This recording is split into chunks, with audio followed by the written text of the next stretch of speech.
from the port. They have to go inland to Chicago, St. Louis, Denver. And so just understand that there is more to the port than just the jobs generated here. We have to make sure that those corridors and that transportation extends beyond.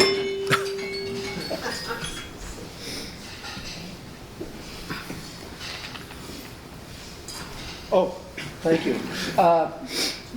Whether you know it or not, each and every one of us in this room is related to international trade, whether it's the cars you're driving, the phones you're using, things of that nature. And what I look at is what the Port of Tacoma does. It helps make that cost a lot less in consumers. And what else the port does, and you may not realize this, is that 75 to 80% of all goods, consumable and products, go up to Canada, comes to our Port of Tacoma. And the jobs it creates, family wage jobs, is very, very critical to our region. But we also do something else that I don't think any other agency does as well as we do, and that is the restoration of natural habitat, cleaning up and contaminated properties that we acquired. The footprint that we leave is going to be better than the one that we inherited, that's for sure. Well, I think my colleagues up here have done a great job talking about the most important mission of the port, and that is driving our economy and providing great jobs, not just regular old jobs, but great jobs. And if you look around, I bet you can't spot anything major in our region that isn't affected by either exports or imports, and both of those things go through the port. But there are two other things that are critical too. We've just heard about habitat. That's important to me, and I've put a lot of effort in both Washington, D.C. and in Olympia to protect our environment and provide the funding that's necessary to do it. The port is also the custodian of the most important industrial real estate that we have in Pierce County, and it's absolutely critical that port commissioners stand up for the integrity of that real estate and not allow it to be diverted to other uses, because once you lose that industrial space, you will never get it back, and we owe it to our children and grandchildren to make sure that we have a manufacturing economy in the future.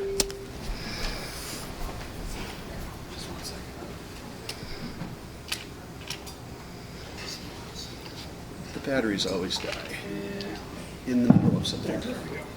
Go ahead. I think I answered that one. So. Yeah, that's good.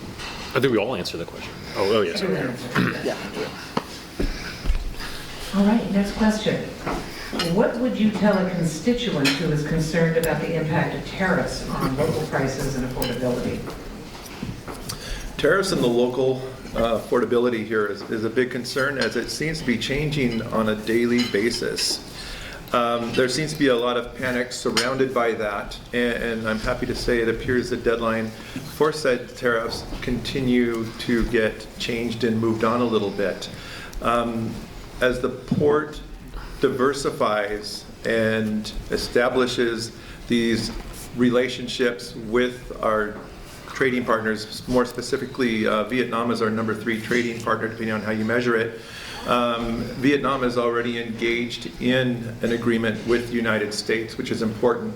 The number 1 trading partner being China will hopefully jump on board here real soon so that we can not experience a lull in the port activity.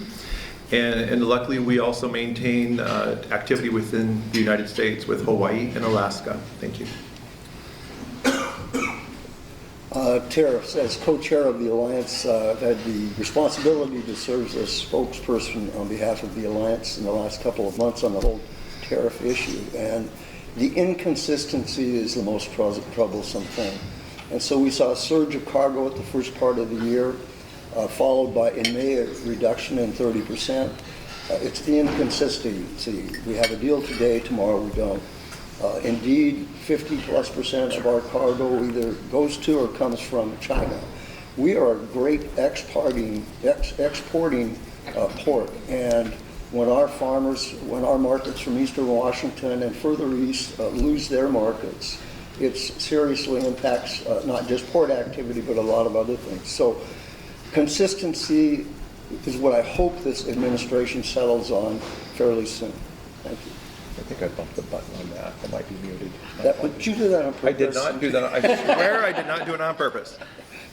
I think it was the bottom one. Did it work? Well, I'll talk loud while Mark takes care of this. What I would say to that individual is there's not much that I, as a port commissioner, can do about tariffs today. Tariffs are happening today. The job of a port commissioner is to look into the future. That's what I intend to do, is look into the future and think of ways that we can make our port more tariff-proof, more COVID-proof, more whatever the next hiccup is, proof. Part of that is the diversity of the port that I talked about earlier in the cargo that we maintain. Another part is that we have to look at, and I believe Cyrus mentioned, the transportation issues. Getting cargo in and out of our port more fast, more quicker, better, is what we must do in order to be competitive. And I'll leave it at that, because I don't want the... Taking all the fun out of my job. Goes back down. Make sure I don't shut it off. I just shut it You off. just shut it off. There, I think I got it. There you go. Yeah. You got it. Well, the first thing I would tell the person who asked me that question is that I would like to change the word tariffs to tax, because that's what it really is. It's a tax on the consumer. And then I'd also mention to him that maybe your Walmarts, your Costco's, your Home Depots will be able to survive that, but your small to medium-sized business, because of the uncertainty, may not. And with that, loss of jobs comes with that. So I think the administration doesn't understand completely what tariffs really do. And all you have to do is look back in history when the first tariffs were presented and passed. It led to the Great Depression and recession. And that's something we cannot see. So I will continue to try to keep fighting and saying tariffs are not good for us. There's no doubt there has to be a good trade balance, and that can be done by negotiating things. You don't scare people by saying you're going to raise tariffs, because at the end of the day, it only costs you and I money and also jobs.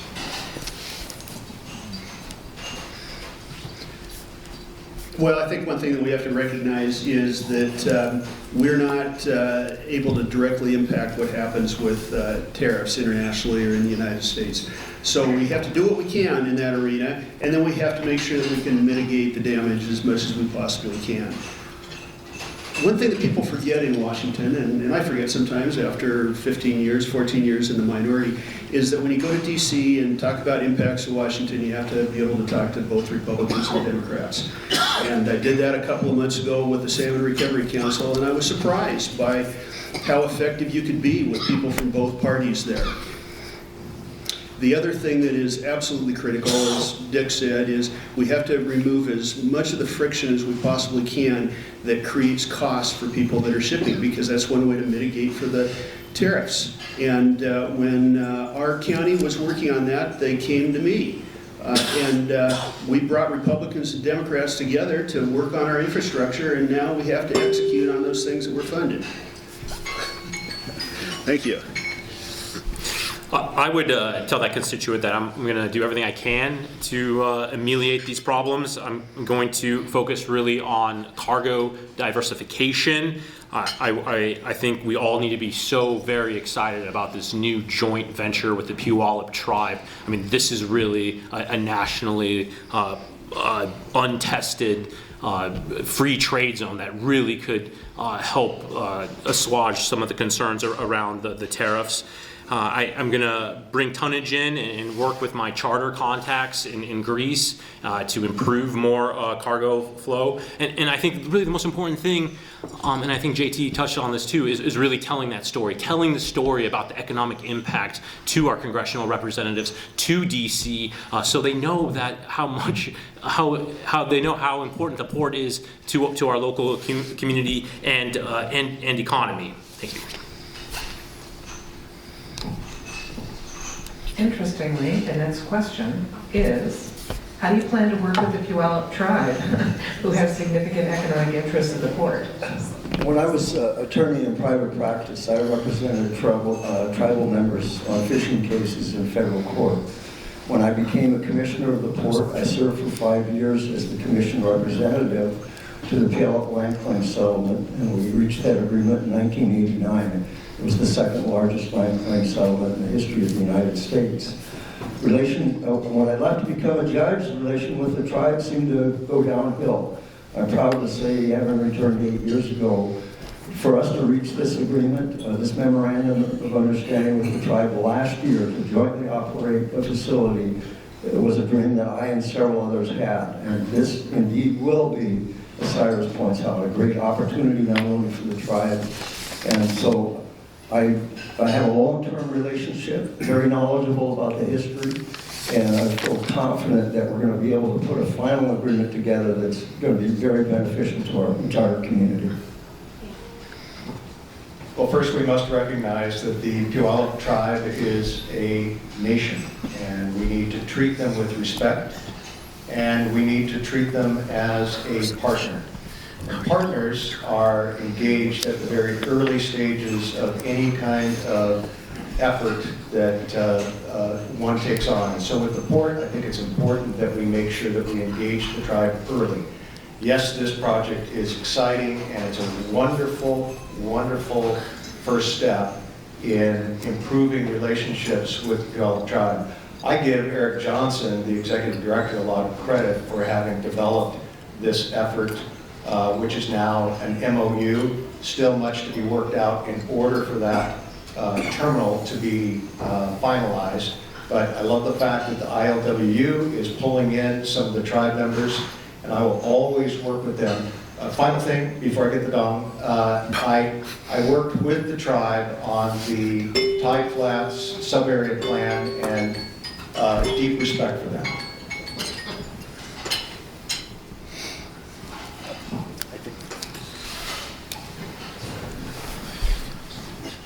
Make sure I don't shut this off.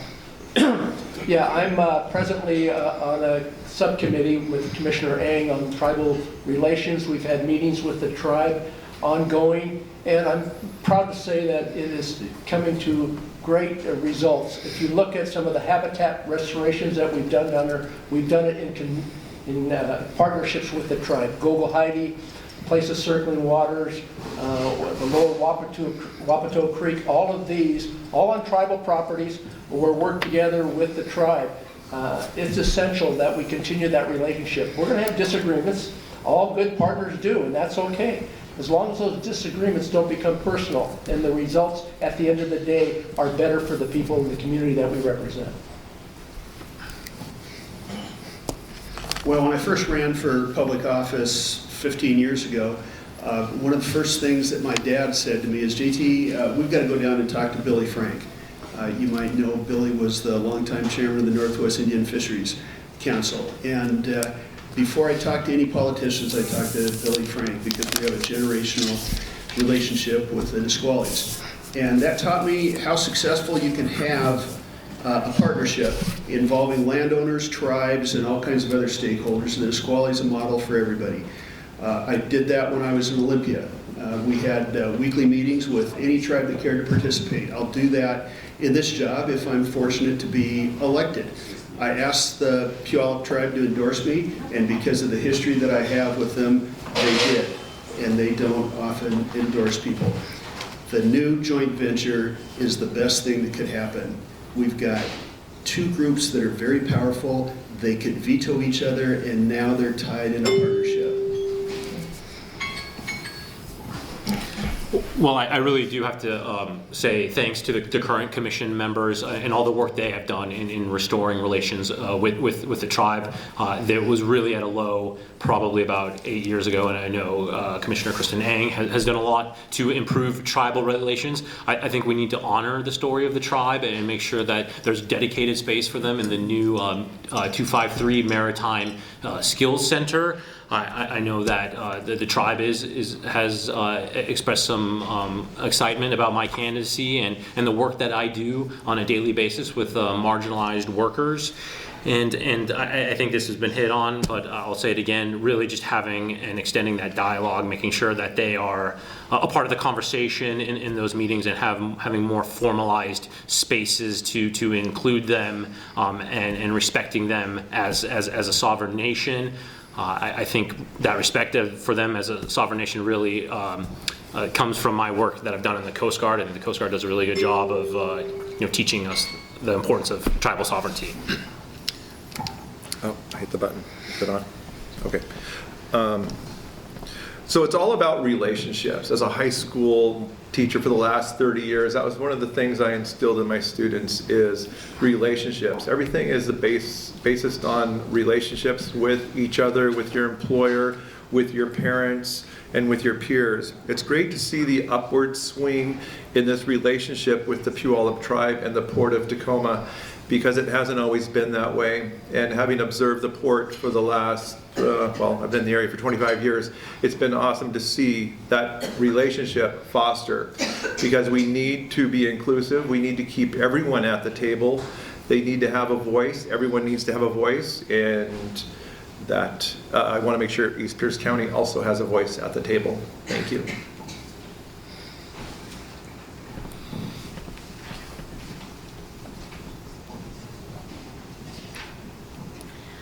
I've got several more questions, but due to the time, I am going to ask you each to provide us with a 1-minute closing statement.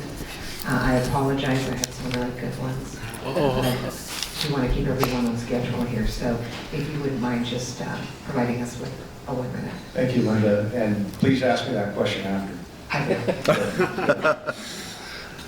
Jobs, jobs, jobs. In my humble opinion, that is the job of a port commissioner, is to look out into the future and determine how we can build business and how we can increase jobs. More jobs, stronger economy. I believe we need some new leadership on the commission in order to do that.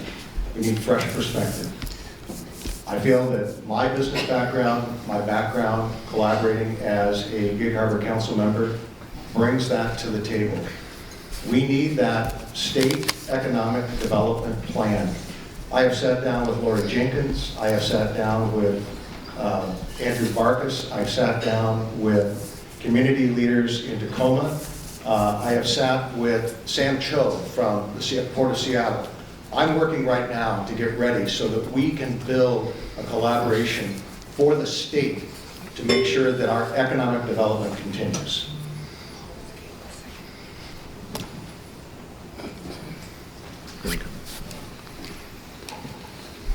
I'm going to turn it off on you. Yeah. That's my trick. You know, I was told a long time ago, if you love what you're doing with regards to work, you're really not working.